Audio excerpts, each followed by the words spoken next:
નમસ્કાર ગુજરાત વાસીઓ, ફરી એક વખત આપ સર્વે મિત્રોનું હાર્દિક સ્વાગત છે આજના તાજા અને નવા હવામાન સમાચારના વિડીયોની અંદર।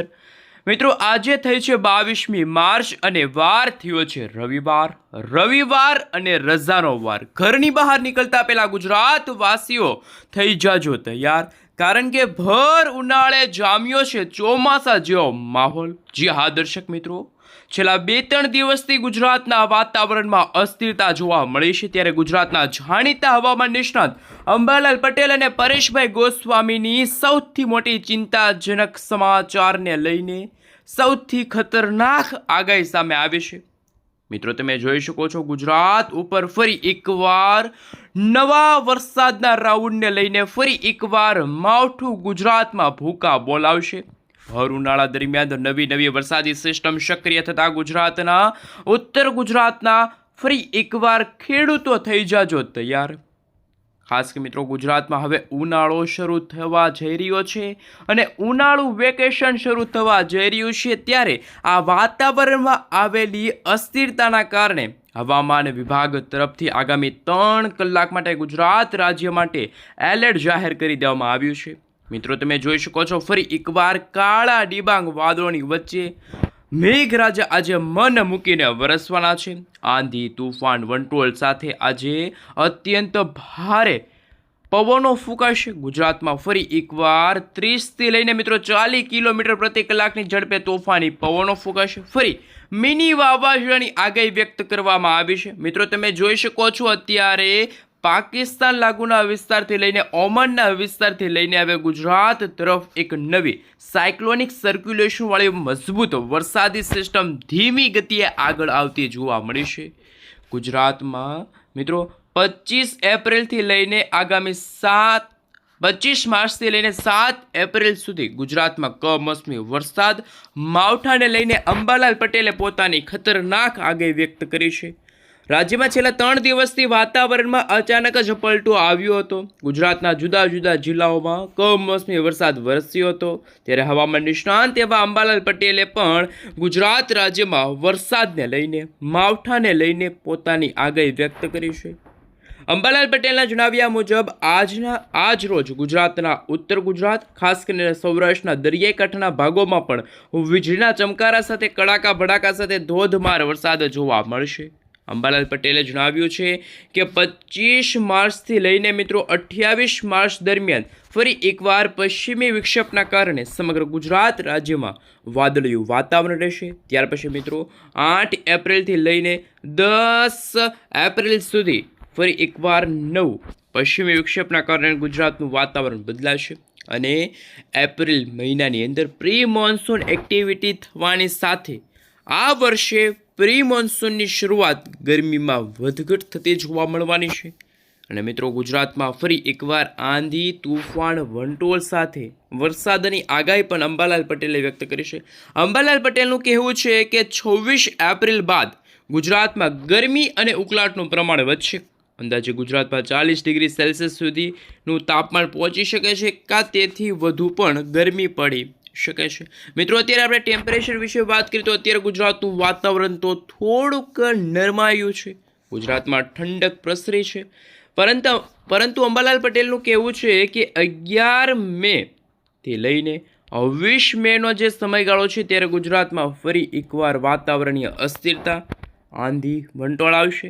ત્યાર પછી મિત્રો 17 મેના રોજ અને જૂન મહિનામાં જે રીતે ચોમાસાનું આગમન થતું હોય છે, બંગાળની ખાડીમાં નવી લો પ્રેશરવાળી વરસાદી સિસ્ટમો પણ સક્રિય બનશે।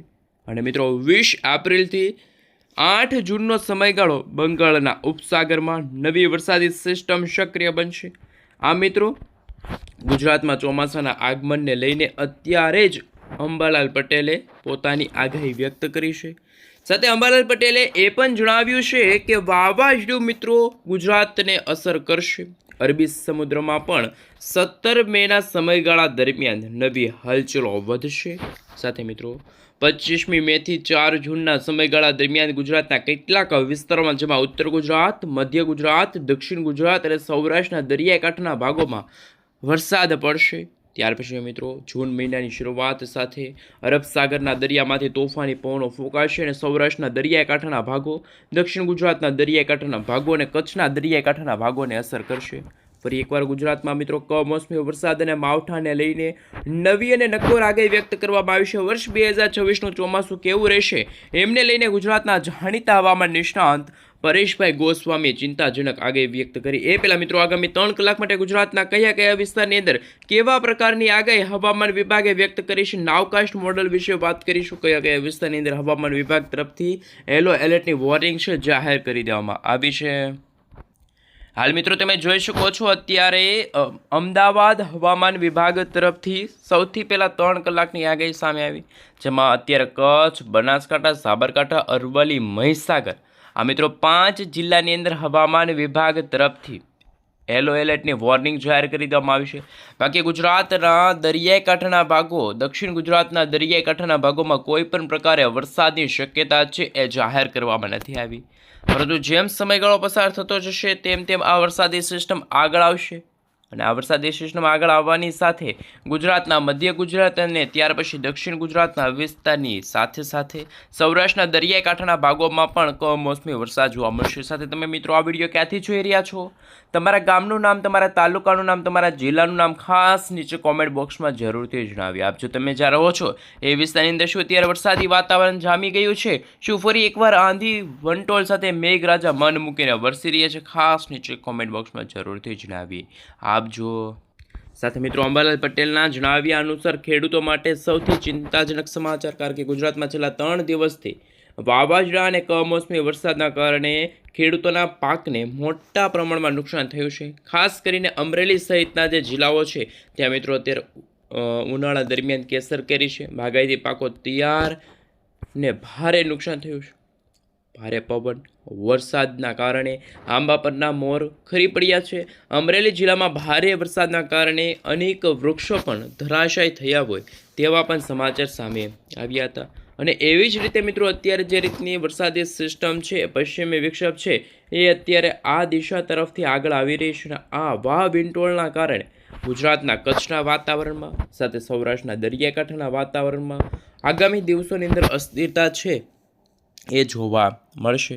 ફરી એકવાર ઉત્તર ગુજરાત, દક્ષિણ ગુજરાત, સૌરાષ્ટ્રના દરિયાકાંઠાના ભાગોમાં પણ વરસાદની આગાહી. જ્યારે મિત્રો અમદાવાદની અંદર, ગાંધીનગરની અંદર અત્યારે તાપમાનનો પારો 35 ડિગ્રી સેલ્સિયસ સુધી પહોંચી ગયો છે અને રાજસ્થાનમાં સક્રિય થતી વરસાદી સિસ્ટમના કારણે વાતાવરણમાં ફેરફાર. સૌરાષ્ટ્ર સહિત ઉત્તર ગુજરાતમાં પણ માવઠાની શક્યતા છે જાહેર કરવામાં આવી છે. ખાસ નોંધ એ કે આ માવઠાની એન્ટ્રી ગુજરાતમાં થતાં ઉત્તર ગુજરાતના ભાગોમાં સૌથી પહેલાં વરસાદની શક્યતા રહેશે. સાબરકાંઠા, બનાસકાંઠા, પાટણ, મહેસાણાના ઘણા બધા વિસ્તારોની અંદર વરસાદની શક્યતા છે ખૂબ જ વધારે જોવા મળવાની છે તેવા અત્યારના સમાચાર સામે આવ્યા. અને તાપમાનની અંદર મોટા ફેરફારોને કારણે રાજસ્થાનના વાતાવરણીય અસ્થિરતા જોવા મળશે. તાપમાન ફરી એકવાર ગુજરાતમાં આગામી દિવસોની અંદર આજના બપોરના સમયગાળા દરમિયાન તાપમાનમાં છે એ થોડીક રાહત મળશે, કારણ કે અરબ સાગર સુધી એક વરસાદી સિસ્ટમનું માળખું પહોંચી જશે. મિત્રો આ વરસાદી સિસ્ટમ જોઈ શકો છો ધીમે ધીમે આગળ વધશે અને ગુજરાતના વાતાવરણને છે મિત્રો અસર કરી શકે છે. ફરી એકવાર આંધી, તુફાન, વંટોળની સાથે ગુજરાતમાં પણ મેઘરાજા આજે મન મૂકીને વરસવાના હોય તેવા સમાચાર પણ સામે આવશે. અને રેન અને ઠંડર વિશે પણ વાત કરીશું અને લાંબા ગાળાની આગાહી વિશે વાત કરીએ તો તમે જોઈ શકો છો ક્લાઉડ વિશે કે મિત્રો 24 તારીખના રોજ ઉત્તર ભારતના વિસ્તારોમાં પણ વેસ્ટર્ન ડિસ્ટર્બન્સની ખૂબ જ અસર જોવા મળશે અને દક્ષિણ ભારતના વિસ્તારોની અંદર જેમાં અરબ સાગર અને બંગાળની ખાડીમાં નવી વરસાદી સિસ્ટમો સક્રિય બનશે અને ચોમાસાના આગમનને લઈને સૌથી મોટા સમાચાર સામે આવી રહ્યા છે. પરંતુ મિત્રો 26, 27, 28, 29 અને 30 તારીખના રોજ મિત્રો ઓમાનથી લઈને ગુજરાતના જે દરિયાઈ કાંઠાના વિસ્તારો છે ત્યાં ફરી એકવાર નવી વરસાદી સિસ્ટમની અસરો છે ખૂબ જ વધારે જોવા મળશે, જેમના કારણે મિત્રો દક્ષિણ ગુજરાતના સુરત, તાપી, નવસારી, વલસાડ, દમણ, દાદરાનગર હવેલી લાગુના વિસ્તારમાં પણ આંધી, તુફાન, વંટોળ સાથે મેઘરાજા મન મૂકીને વરસવાના છે. અને અરબ સાગરવાળી વરસાદી સિસ્ટમ આગળ આવતા જે સૌરાષ્ટ્રના દ્વારકા છે, દ્વારકાથી સલાયા છે, જામનગર છે, ભાનવડ છે, પોરબંદર છે, જૂનાગઢથી લઈને મિત્રો ગોંડલ છે, રાજકોટ છે, જસદન છે, ચોટીલા છે, બોટાદ છે. સાથે મિત્રો તમે જોઈ શકો છો ભાવનગર છે, સોનગઢ છે, પાલિતાણા છે, ખડસલિયા લાગુના વિસ્તારની સાથે સાથે સૌરાષ્ટ્રના દરિયાઈ કાંઠાના ભાગ જેમાં અલંગ, તળાજા, મહુવા, ઉના, વેરાવળ, કોડીનાર છે, જુનાગઢ છે, અમરેલીના પણ ઘણા બધા ભાગોમાં આંધી, તુફાન, વંટોળ સાથે મેઘરાજા હવે પછી મન મૂકીને વરસવાના હોય તેવા દ્રશ્યો પણ સામે આવે